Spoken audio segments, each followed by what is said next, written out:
20 ore sotto i ferri per asportare diverse masse tumorali del peritoneo, resecare l'intestino ed effettuare un trattamento chemioterapico locale associato all'ipertermia. Ora, 6 mesi dopo quell'intervento complesso e all'avanguardia, il paziente sta bene, eppure quando era arrivato allo IOP di Castelfranco era considerato senza futuro. La vicenda del marzo scorso ma viene resa nota soltanto oggi.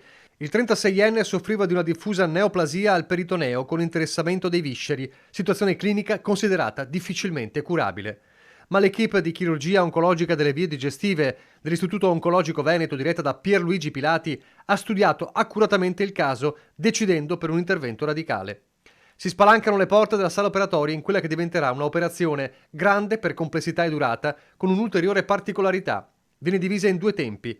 Una prima parte di 14 ore e mezza per eradicare il tumore molto esteso e resecare più parti dell'intestino.